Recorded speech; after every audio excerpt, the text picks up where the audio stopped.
The first sign your marriage is falling apart isn't the arguments or the cold shoulders. It's when your wife starts treating you like furniture, useful when needed, invisible the rest of the time. My name is Tom Callahan, and I'm a mechanical engineer who spent 15 years building a life with someone who apparently viewed me as temporary scaffolding, the kind you tear down once the real structure is complete. I should have seen it coming. Hell, maybe I did see it coming and just chose to ignore the warning signs like a fool. But when you're 41 years old and you've invested everything into making someone else happy, admitting failure feels like swallowing broken glass. Lena used to light up when I walked into a room. Now she barely glances up from her phone.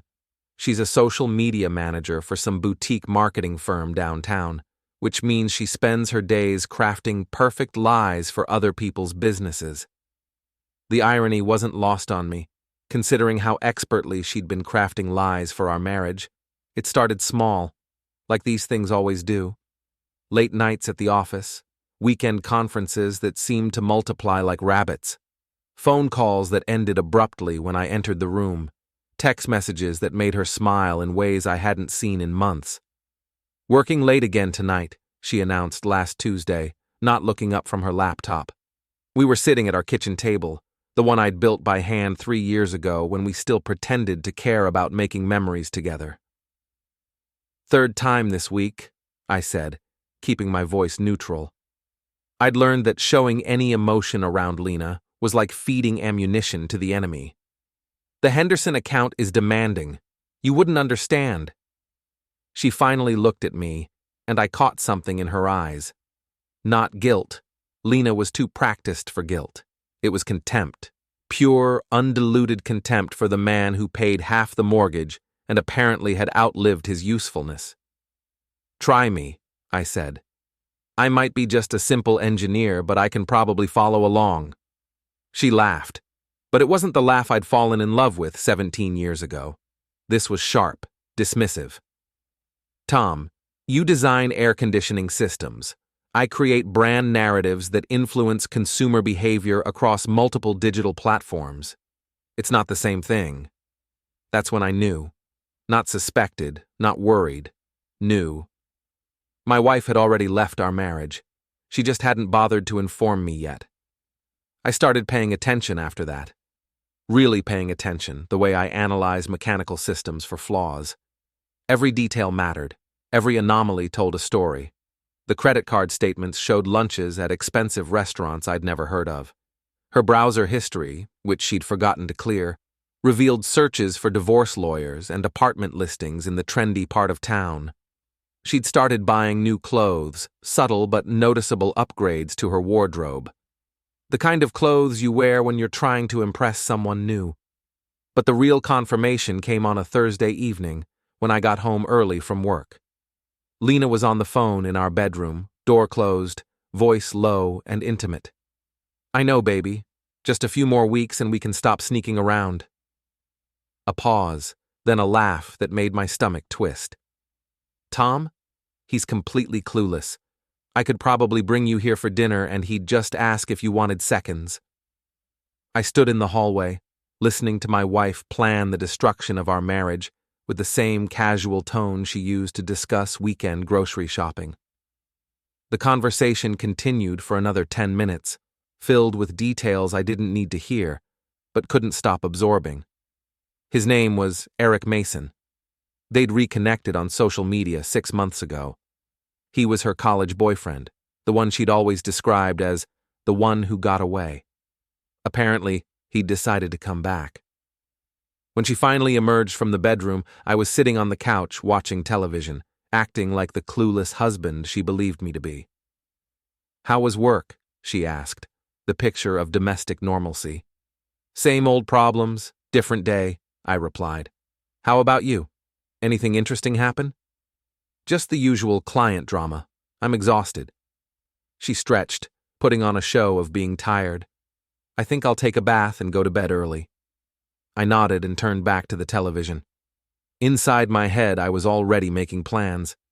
See, here's what Lena never understood about engineers. We don't just fix things that are broken.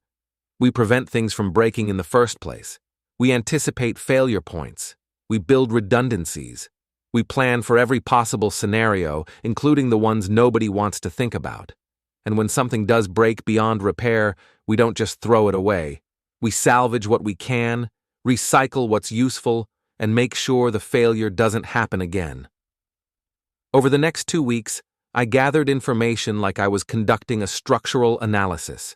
Eric Mason, 43, divorced twice, worked as a business consultant, which seemed to be code for I help companies lay people off.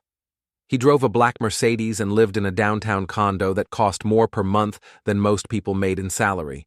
He was also, according to public records and social media, involved with at least 2 other women besides my wife. Lena wasn't trading up. She was trading sideways into the same mess, just with better cologne and a fancier car. But that wasn't my problem anymore.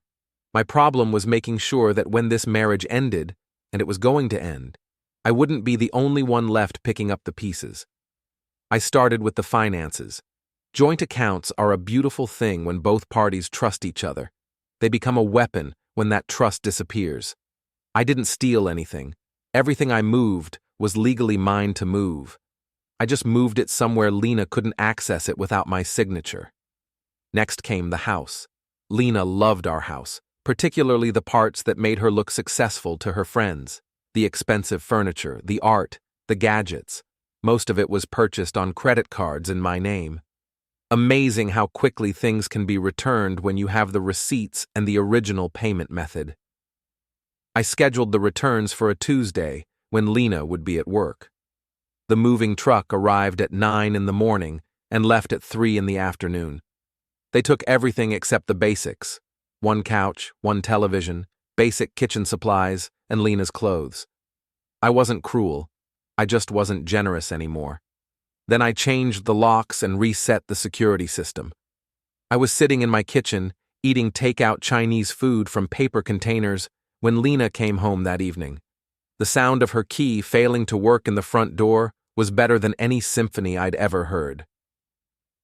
The doorbell rang 30 seconds later, followed by increasingly frantic knocking. Tom, open the door. My key isn't working." Before we dive deeper into this story, I have one small request. Please subscribe, drop a like, comment, and hit that hype button to boost this channel so more people can discover these incredible Reddit stories.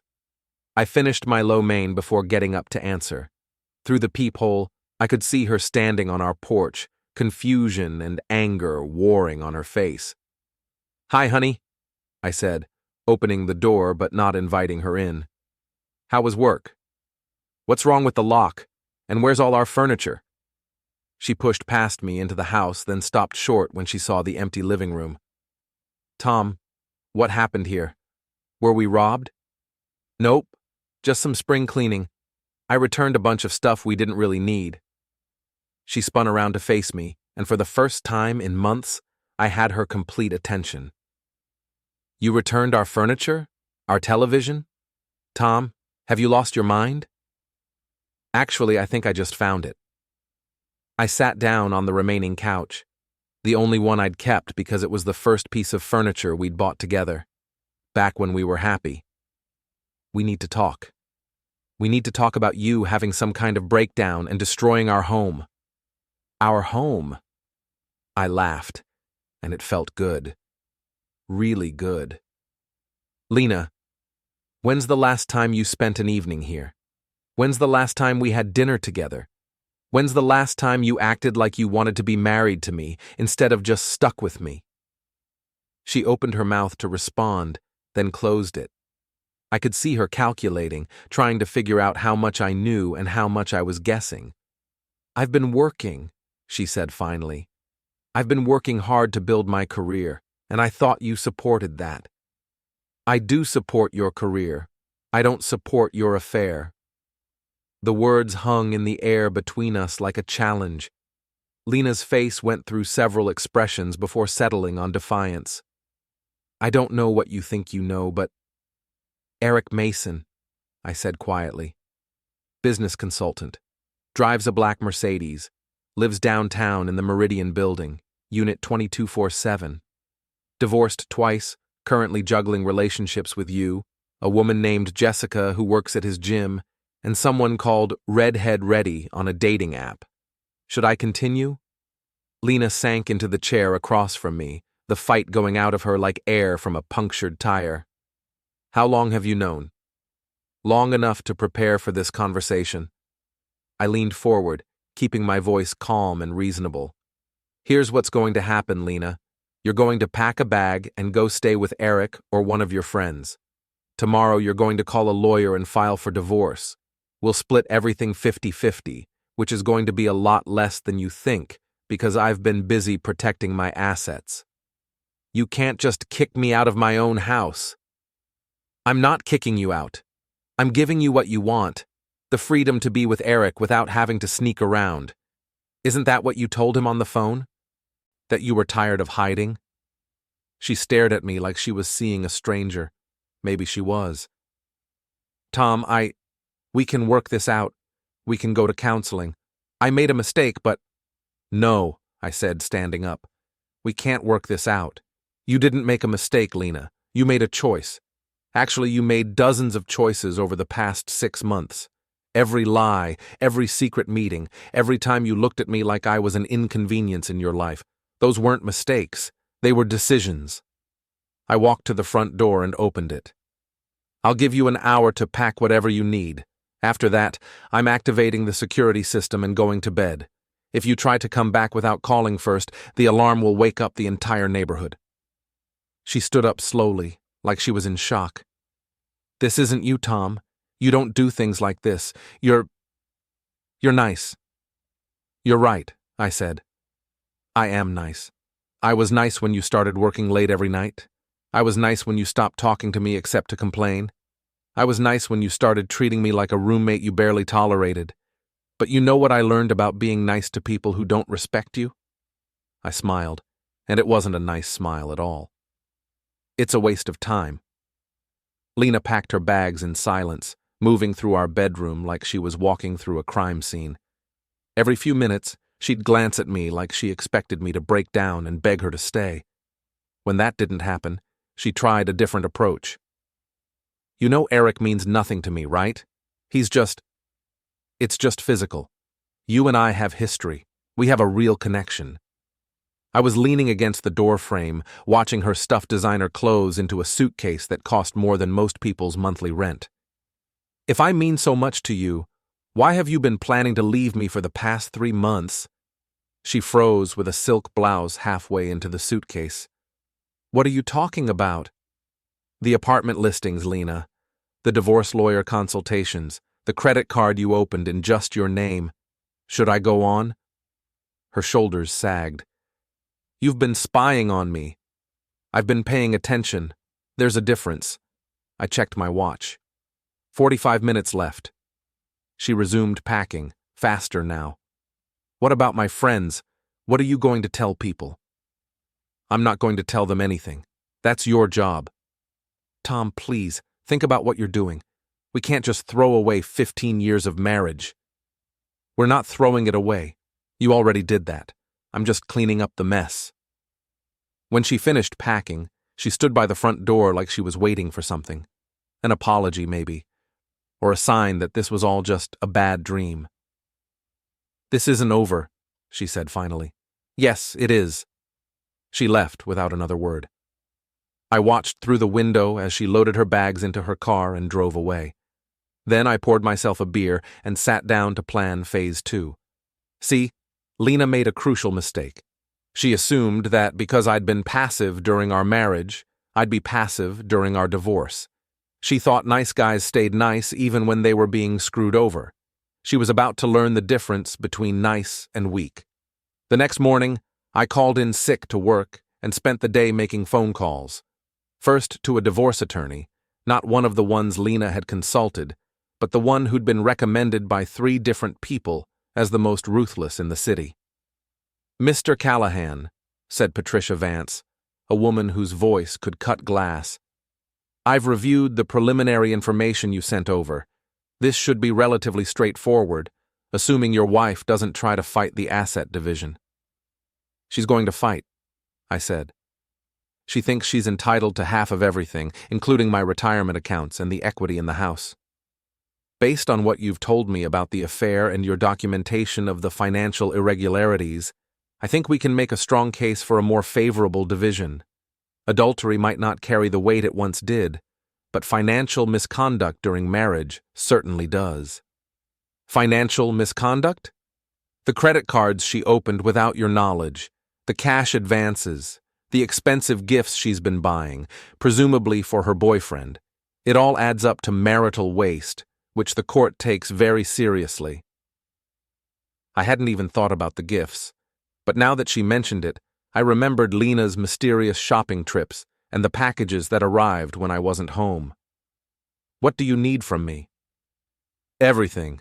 Bank statements, credit card records, phone bills, emails, text messages, if you have them.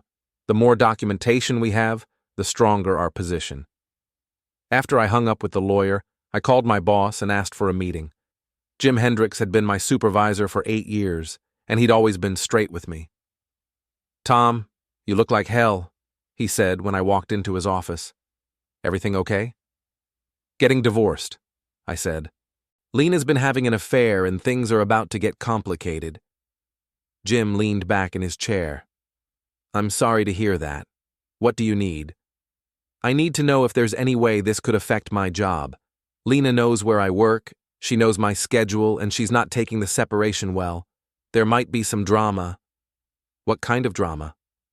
"The kind where she shows up here making scenes or tries to cause problems with HR." Jim nodded slowly. "I appreciate you giving me a heads up. We'll make sure security knows to call you if she shows up. And Tom, don't let this destroy your work. I've seen good engineers fall apart during divorces.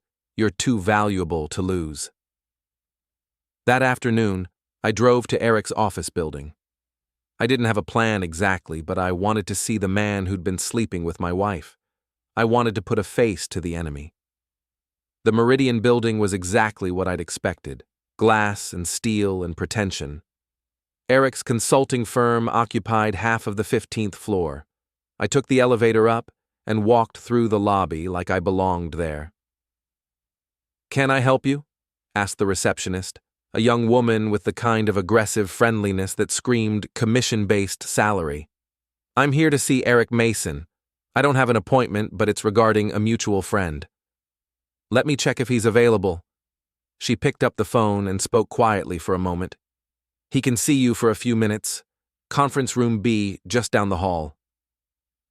Eric Mason was shorter than I'd expected, with the kind of artificial tan that came from expensive salons and the confidence of a man who'd never been held accountable for anything. He was wearing a suit that probably cost more than my monthly mortgage payment. "I don't think we've met," he said, extending his hand. "Eric Mason." "Tom Callahan." I shook his hand and squeezed just a little harder than necessary. "Lena's husband." His smile faltered for just a second before snapping back into place. "Ah, well, this is unexpected." "I bet it is."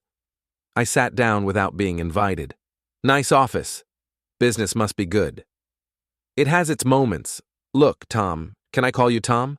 I think there might be some misunderstanding here." "No misunderstanding. You're sleeping with my wife. She's leaving me for you. I just wanted to meet the man who's about to inherit all of Lena's problems." Eric sat down across from me, and I could see him trying to figure out if this was a trap. "I'm not sure what Lena's told you, but..." "She didn't tell me anything. I figured it out myself. I'm an engineer, Eric. I solve problems for a living. When I notice a problem in my personal life, I apply the same methodology." "And what methodology is that?" "Identify the source of the failure, analyze the contributing factors, and implement a solution." I smiled. "You're the source of the failure, by the way." Eric leaned forward, and some of his polished veneer slipped. "Look, I don't want any trouble. Lena and it just happened. These things happen." "You're right, these things do happen. Affairs, divorces, people getting hurt. But you know what else happens?" I stood up and straightened my jacket. "Consequences." "Is that a threat?" "It's an observation. Actions have consequences, Eric. You helped destroy my marriage. Lena destroyed my trust. Now you both get to deal with the aftermath. I headed for the door, then turned back. Oh, and Eric? You might want to ask Lena about her credit rating before you two start making long-term plans. Financial responsibility was never her strong suit. I left him sitting in the conference room looking like he'd swallowed something unpleasant. That evening, I got a text from Lena. We need to talk. Eric says you went to his office. I texted back. We talked yesterday. Have your lawyer call mine. She called immediately. I let it go to voicemail. Tom, this is ridiculous. You can't just shut me out like this. We're adults. We can handle this like civilized people. I deleted the message without listening to the whole thing. An hour later, she was at my front door again. This time I didn't answer. I sat in my living room, drinking a beer and listening to her ring the doorbell and knock on the windows. After 20 minutes, she gave up. But not before shouting through the door, "This isn't over, Tom! You can't just pretend I don't exist!" I could, actually, and I was getting better at it every day. The next morning brought a call from my lawyer. Tom, I've got some interesting news. Lena's attorney contacted me yesterday. They want to schedule a mediation session. Already? That was fast. Faster than usual, which tells me they're either very confident or very worried. Based on what I know about the situation, I'm guessing worried. What did you tell them? That we'd consider mediation after we finish our financial discovery. I want to see every account, every credit card, every asset before we sit down at a table with them. How long will that take? A few weeks if they cooperate, longer if they don't. After I hung up, I realized I felt better than I had in months. For the first time in years, I was in control of my own life. I wasn't waiting for Lena to decide my mood or my plans. I wasn't walking on eggshells trying to avoid conflict. I was done being nice. 3 days after my visit to Eric's office, I discovered that Lena had been busy. She'd called my mother, my sister, and at least 5 of our mutual friends with her version of events. According to Lena's story, I'd suffered some kind of mental breakdown, thrown her out of the house without warning, and was refusing to discuss our problems like a reasonable adult. The first call came from my sister, Jennifer. Tom, what the hell is going on? Lena called me crying, saying you've lost your mind and destroyed all your furniture. Did she mention the part about sleeping with her ex-boyfriend for the past 6 months? Silence. Then, she said you accused her of cheating, but that it wasn't true. It's true. I have phone records, credit card statements, and enough evidence to paper the walls. She's been planning to leave me since before Christmas. Tom, are you sure? I mean, Lena seemed genuinely upset. I'm sure. And Jennifer? Next time one of my friends calls you to complain about me, maybe ask for my side of the story before assuming I'm the problem. I hung up before she could respond. My mother called an hour later with the same script. Then my coworker, Pete, who'd somehow gotten added to Lena's campaign. By the end of the day, I'd fielded 6 calls from people who wanted to know why I was being so unreasonable. That's when I realized Lena was playing a different game than I was. She wasn't just trying to win the divorce. She was trying to win the narrative. She wanted to be the victim of my sudden personality change, not the architect of our marriage's destruction. 2 could play that game. I started with documentation, screenshots of text messages, copies of credit card statements, photos of receipts I'd found in her purse. I organized everything into a neat little folder labeled Evidence of Affair and made copies. Then I started making phone calls of my own. Jennifer, it's Tom. I'm sending you some information about Lena's activities over the past few months. Take a look at it before you decide who's being unreasonable. Tom, I don't want to get in the middle of... You're already in the middle. Lena put you there when she called you with her sob story. The least you can do is look at the facts before you judge me. I sent the same package to everyone who'd called to lecture me about my behavior. Most of them didn't call back. The ones who did sounded very different. Jesus, Tom, said my friend Mark after reviewing the evidence. I had no idea. Lena made it sound like you just snapped for no reason. That's what she wants people to think. It's easier than admitting she's been lying to everyone for months. But Lena wasn't done with her campaign. A week later, she escalated. I was at work when my assistant knocked on my office door. "Tom, there's a woman here to see you. She says she's your wife, but she seems upset." Through my office window, I could see Lena in the reception area, talking animatedly to anyone who would listen. She was wearing her most conservative dress and had clearly been crying. "Tell security," I said, "and call Jim Hendricks. He's going to want to know about this." By the time I made it to the lobby, Lena had attracted a small audience of my coworkers. She was in full performance mode, explaining to anyone who would listen that her husband had changed and that she was worried about his mental state. "Lena," I said, keeping my voice calm and professional, "you need to leave." She turned to face me, and I could see the calculation behind her tears. "Tom, please, I just want to talk. I'm worried about you." "We have lawyers for that now. If you want to communicate, have your attorney call mine." "See?"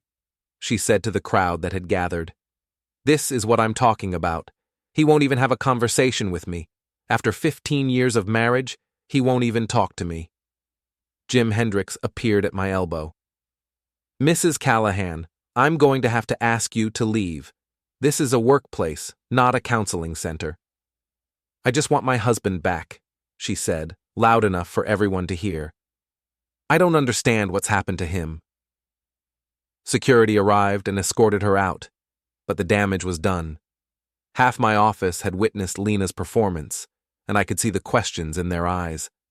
Maybe Tom really had lost his mind. Maybe he was being unreasonable.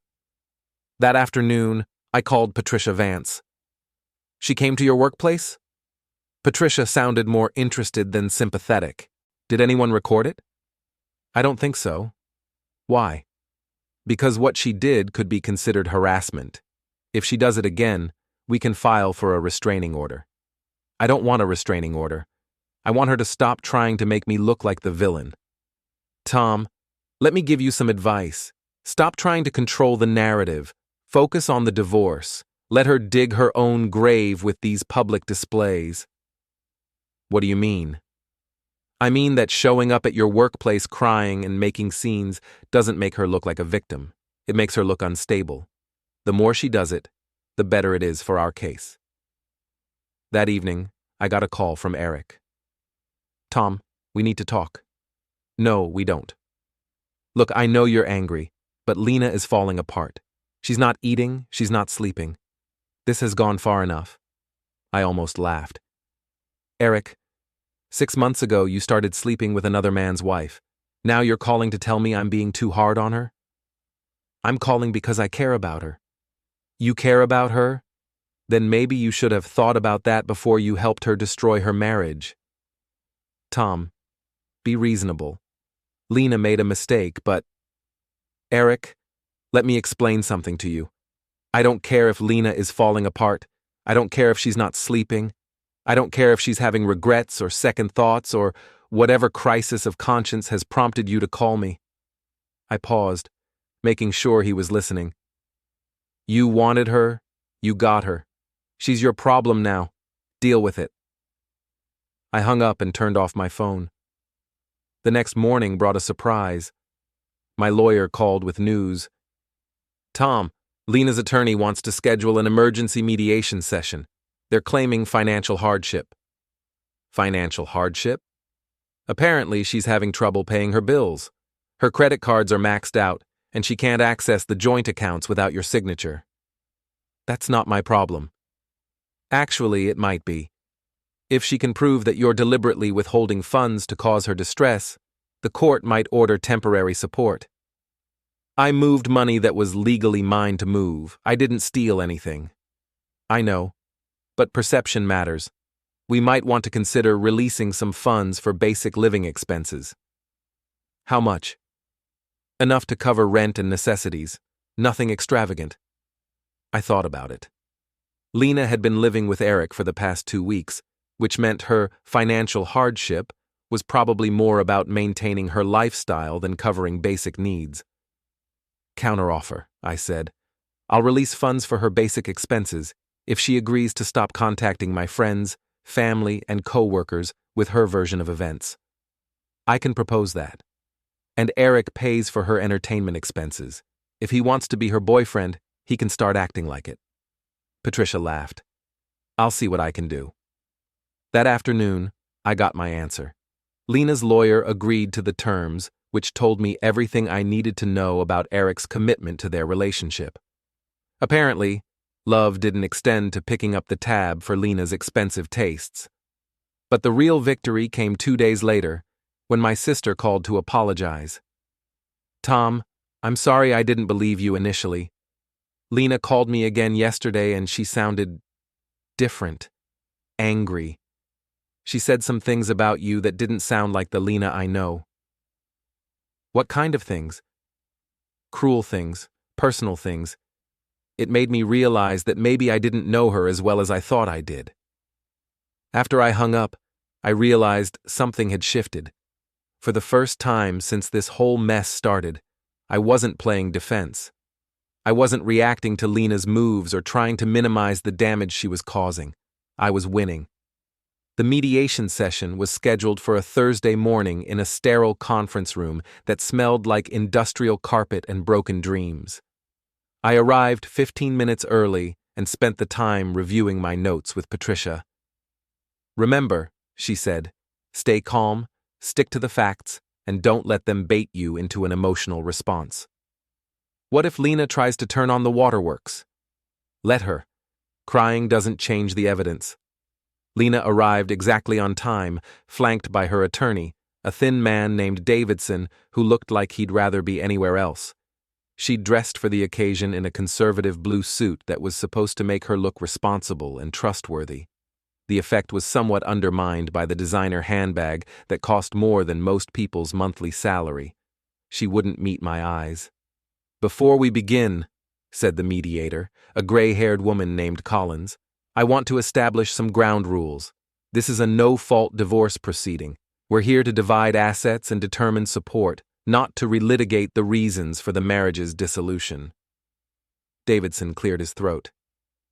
"My client would like to state for the record that she's willing to work toward an amicable resolution." "Noted," said Collins. "Mr. Callahan? I'm here to settle this fairly and move on with my life." For the next hour, we went through the tedious process of cataloging our shared assets. The house, the cars, the furniture I'd already returned, the joint accounts I'd already emptied. With each item, Lena's composure cracked a little more. "I don't understand why Tom gets to keep the house," she said when we reached that topic. "I lived there too. I contributed to the mortgage payments." "Mrs. Callahan," said Patricia, "you contributed approximately 30% of the mortgage payments over the past 3 years. Mr. Callahan paid the down payment, handled all maintenance and improvements, and covered the majority of the monthly payments. Additionally, you've been living elsewhere for the past month." "Because he threw me out." "Because you were having an affair," I said quietly. Collins raised her hand. "Let's stay focused on the financial aspects." But Lena was just getting started. "Tom has always been controlling about money. He made me feel like I had to ask permission for everything." "Is that why you opened 3 credit cards without telling him?" asked Patricia. Davidson shot his client a warning look, but it was too late. Lena was in full victim mode now, and logic had left the building. I needed those cards for work expenses. Tom wouldn't understand. "Work expenses like the $500 dinner at Chez Laurent last month?" Patricia consulted her notes. "The same restaurant where you were photographed with Eric Mason?" "How did you—" Lena stopped herself, but the damage was done. "Mrs. Callahan," said Collins, "were you conducting an extramarital relationship during the marriage?" Davidson tried to object, but Lena answered anyway. "Yes, but it wasn't serious. It was just... I was lonely. Tom never paid attention to me anymore." "So you decided to find attention elsewhere," I said, "and charge the dates to our joint credit cards." That's not how it was. Then how was it, Lena? Help me understand how spending our money on another man was supposed to fix our marriage. She stared at me across the table, and for a moment, I saw the woman I'd married. Vulnerable, confused, looking for someone else to solve her problems. I never meant for it to go this far, she said quietly. I just wanted to feel wanted again. You were wanted, by me, for 15 years. But that wasn't enough, was it? You took me for granted, Tom. You stopped trying. I stopped trying? I pulled out my phone and scrolled to the calendar app. In the past year, I planned 14 date nights. You canceled 11 of them for work. I suggested 3 weekend trips. You said we couldn't afford them, then spent twice as much on clothes you wore for Eric. That's not... I cooked dinner every Sunday for 2 years. You ate with me maybe half the time. The other half, you were on your phone or working on your laptop. The room was quiet, except for the sound of the air conditioning and Lena's increasingly unsteady breathing. Mrs. Callahan, said Collins gently, would you like to take a break? Lena shook her head. I want to finish this. We spent another hour dividing assets. The house would be sold, with proceeds split 60-40 in my favor due to my larger financial contribution. Lena would keep her car and her personal belongings. I would keep my retirement accounts, which she'd never contributed to anyway. The sticking point was spousal support. My client has been out of the workforce for extended periods during the marriage, said Davidson. She's entitled to rehabilitative support while she reestablishes her career. Your client has been working full-time for the past 5 years, replied Patricia. She has a college degree and marketable skills. She's also been living with her boyfriend, who presumably shares expenses. That's temporary, said Davidson. How temporary? Asked Collins. Lena and Davidson exchanged a look that told me everything I needed to know. Eric wasn't planning to be a long-term solution to Lena's problems. 3 months, said Patricia. Mr. Callahan will pay spousal support for 3 months to help with the transition. After that, Mrs. Callahan is on her own. That's not enough, protested Davidson. It's more than she deserves, I said. Collins looked at both parties. I'm going to recommend a 6-month support period, with the understanding that Mrs. Callahan will use that time to secure stable employment and housing. Davidson started to object, but Lena cut him off. Fine. 6 months. We signed the papers an hour later. 15 years of marriage reduced to a stack of legal documents and a division of assets that would leave both of us starting over, but at least starting over honestly. As we gathered our things to leave, Lena approached me. Tom, I know you probably hate me, but I want you to know that I did love you. I still do in a way. I know, I said. But love isn't enough when it's not backed up by respect and commitment. Do you think we could have fixed it? If I hadn't met Eric?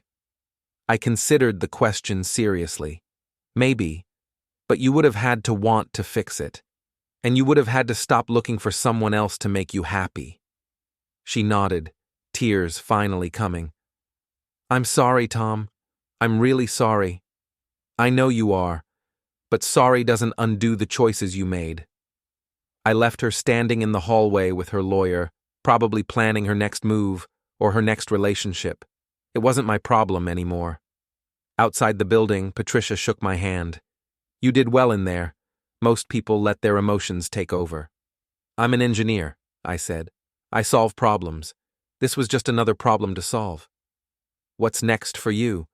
I looked up at the sky, clear and blue and full of possibilities I hadn't allowed myself to consider in months. I'm going to sell the house, find a smaller place, and remember what it feels like to live without walking on eggshells. Sounds like a good plan. That evening, I sat in my empty living room with a beer and my laptop, browsing real estate listings. For the first time in years, I was making plans based on what I wanted, not what would keep someone else happy. My phone buzzed with a text from Eric. I hope you're satisfied. Lena is devastated.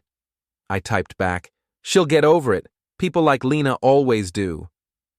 Then I blocked his number and deleted the conversation. I was done cleaning up other people's messes. 6 weeks after the mediation, I stood in the driveway of my old house, watching strangers walk through the rooms where I'd spent 15 years of my life. The realtor had warned me that being present during showings could be emotional, but I wanted to be there. Not out of nostalgia, but to make sure this chapter closed properly. The house sold within a month, for more than I'd expected. Apparently, the improvements I'd made over the years, the custom kitchen cabinets, the renovated master bathroom, the deck I'd built by hand, had added significant value. Lena would get her share of the proceeds, but the majority would fund my fresh start. I'd already found a new place, a smaller house in a different part of town with a workshop in the garage and no memories attached to the walls. It was exactly what I needed. Functional, comfortable, and entirely mine. The divorce was finalized on a Tuesday morning in a courtroom that felt more like a business meeting than the end of a marriage. Lena didn't attend. According to her lawyer, she was focusing on moving forward. I suspected she was avoiding the final acknowledgement of what she'd destroyed. I walked out of the courthouse a free man, legally and emotionally. My phone rang as I was driving back to work. "Tom, it's Jennifer. I wanted to check on you. How are you holding up?" "I'm good," I said, and meant it. "Really good." "Are you sure? I know today must have been difficult." "It was necessary. There's a difference." "What are your plans now?" I thought about the question. For months, my plans had revolved around ending my marriage and protecting my assets. Now I had to figure out what came next. "I'm going to focus on work, fix up the new house, maybe take that trip to Ireland I've been talking about for 10 years. "That sounds wonderful. And Tom? I'm proud of how you handled all this. You could have been vindictive or cruel, but you took the high road." After I hung up, I wondered if I really had taken the high road. I'd been strategic, certainly. I'd protected myself and made sure Lena faced consequences for her choices. But I'd also been fair, even when fairness felt like more than she deserved. That afternoon, I got an unexpected visitor at work. Pete knocked on my office door and poked his head in.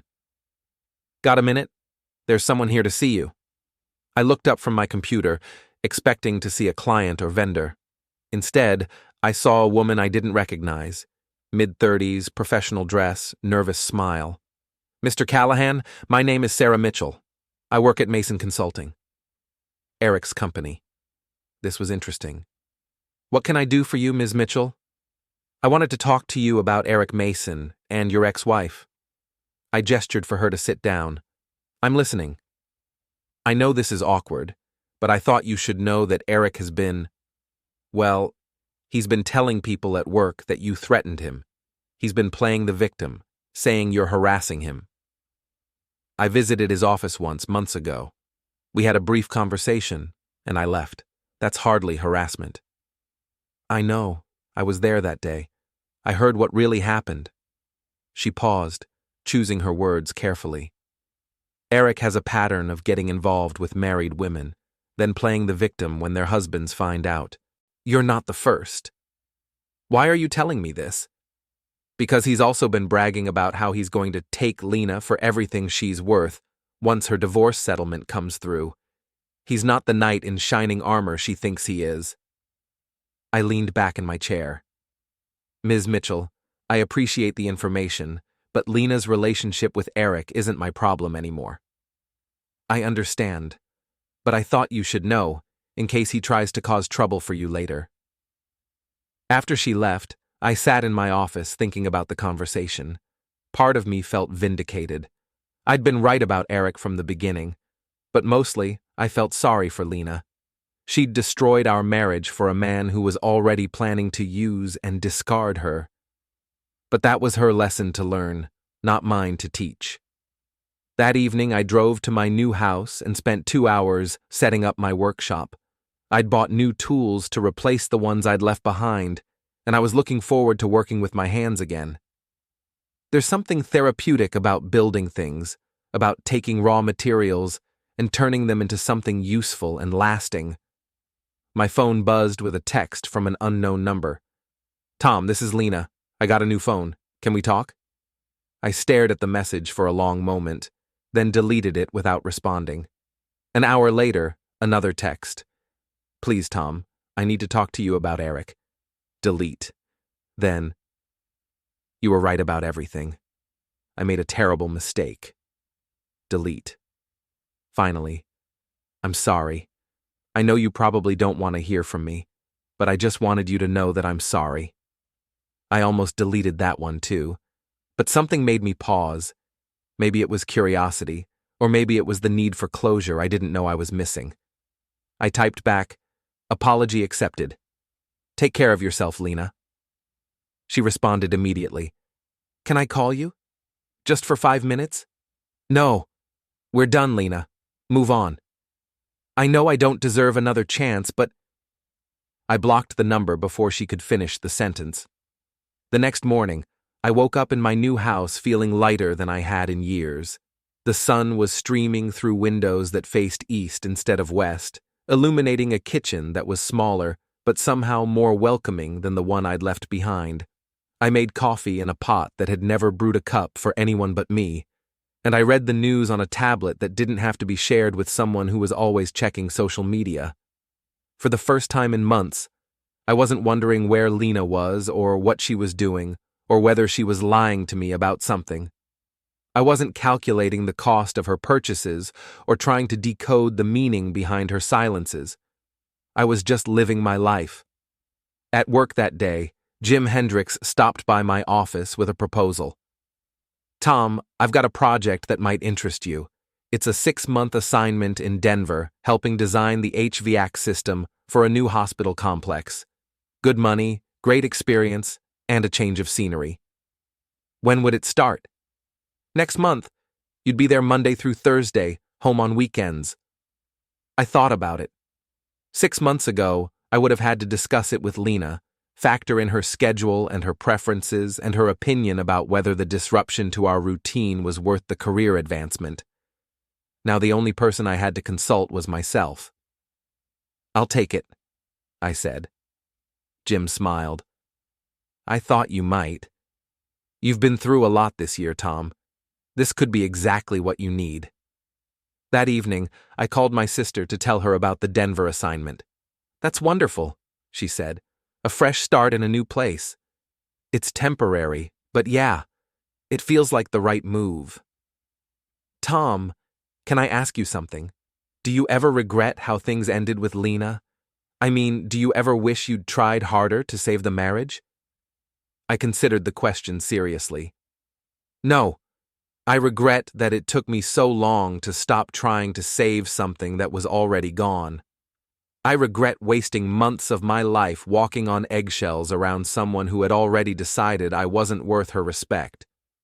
But not the divorce itself? Not for a second. Lena did me a favor when she started cheating. She showed me who she really was, and she forced me to remember who I am. And who are you?" I looked around my new house, at the tools organized in my workshop and the books arranged on shelves that didn't have to accommodate someone else's taste in decoration. I'm someone who deserves better than being taken for granted, someone who's done settling for less than he's worth. After I hung up, I opened a beer and sat on my back porch, looking out at a yard that was smaller than my old one but felt infinite with possibility. My phone stayed silent. No texts from Lena, no calls from Eric, no drama or crisis or emergency that required my immediate attention. Just peace, and the sound of my own thoughts, and the knowledge that whatever came next would be my choice to make. For the first time in years, that was enough.